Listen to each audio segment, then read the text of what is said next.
Right. Welcome back. So, I'm currently, well, first, I know what you're thinking. Guy has another fresh shirt on. Where does he get them all? Orvis.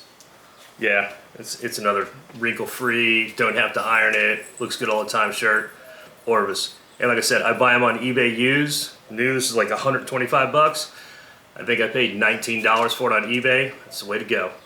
So, anyway, I'm currently studying for the commercial builder's exam, which I take on Monday, which is like 5 days from now. So I was taking a break on from that, and oh yeah, I'm taking the builder's exam. I don't really need it for anything. I just want to see if I can pass it. So for those of you who are wondering why I'm getting a builder license, I already had most of the books, so I figured I might as well try and take the test and see if I can pass. So. And then if I ever did, they'll store my test results, and then if I ever do want to get a license, all I have to do is just like show them my transcripts, and then boom, they give me the license. So it's good in 19 states, I think it is. I'm taking the NASCLA version of that, and that's the North American contract, I don't know, something with the testing thing. So anyway, but I was taking a break, and I wanted to get a patent on, oh, here goes my cat. I wanted to get a patent on this device that I came up with for, it just makes hooking up electrical stuff in boxes easier, and it's super simple. I don't know if it's already been done. I don't see the product out there anywhere, and I'd always wanted to get something patented, so I figured, all right, I'll go ahead and take a break from studying and spend an hour or two on this, and I'm going to get a provisional patent, so there's some things that I don't need. It's like a placeholder, basically. And I watched some videos on how to do it. YouTube, there's a ton of videos on filing a patent, and all these videos make it look super easy. And I thought, okay, well, good. I'll just set up my account real quick, put the information in, and I'll be done. No. It's not like that. They don't tell you about all the forms and all the government documents and stuff that you have to fill out before you can go ahead and just submit your idea for a patent. I'm sure that's why there's a ton of like the Invent Help and Inventors Whatever Guide and there's services out there, which they might be worth it. But I'm just I don't know. Like I said, I don't want to invest a bunch of money and time into this thing. I just figured, if it's there. Or, if I can get a patent on it, great, because it's super simple. It doesn't take a lot of technical know-how to put it together. So, Tifton. So, it was Tiffany and my anniversary 11 years ago. Yesterday I found Tifton, so in Tifton, Georgia, of course. So, big day. I thought he was 7, but anyway. To get back to the patent, so what you have to do is you have to do these 3 things first in order to create an account and to be able to submit any kind of paperwork for a patent, whether it be a regular patent or a provisional patent. And the provisional patent is the one I'm going for, where, like I said, it's kind of like a placeholder, and it's kind of like 80% of a patent, and you have to file for a regular provisional patent or a non-provisional patent within 12 months. So it just gives you a little bit of protection, and basically you can.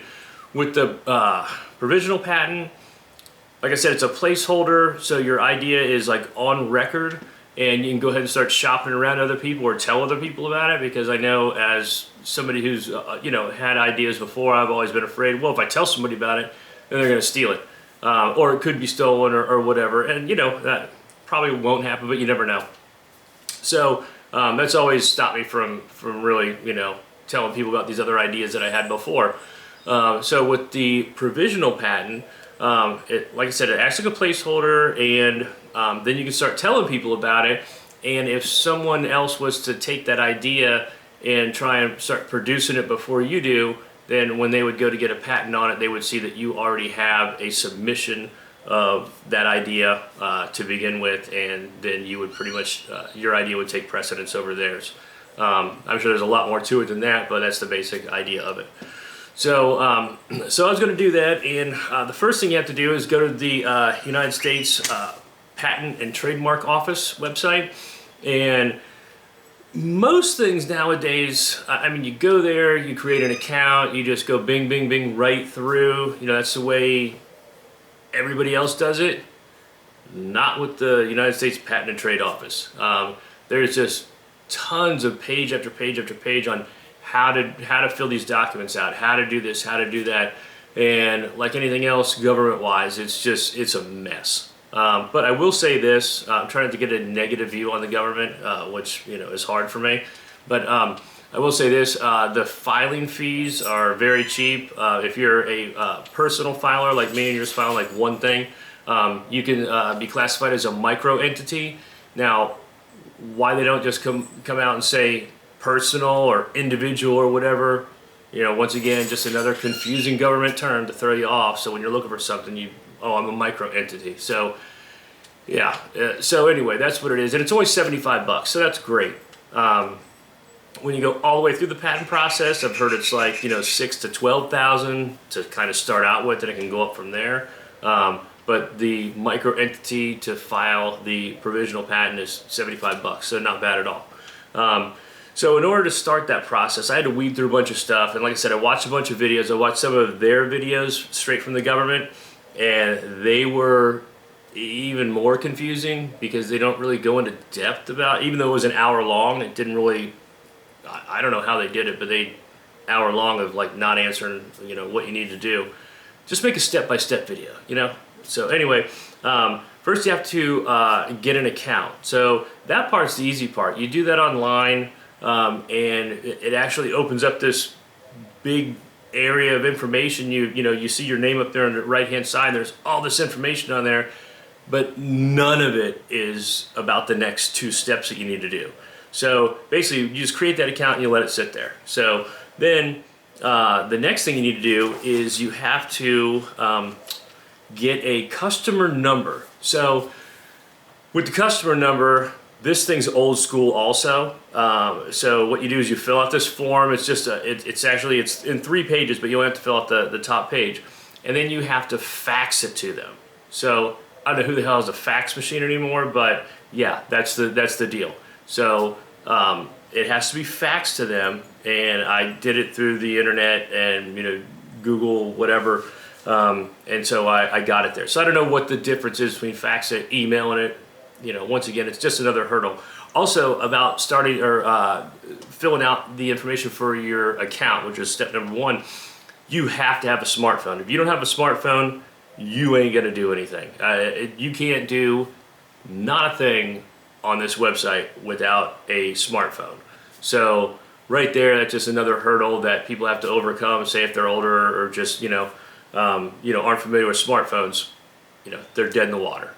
So just know that. So then after you fax over to request a customer number, I was told it takes 3 to 5 days after that in order to, that will email you back the customer number, which to me makes no sense. So at least they're not trying to fax it over to me. So then they give you the customer number. So then the third thing you have to do is you have to have a document notarized.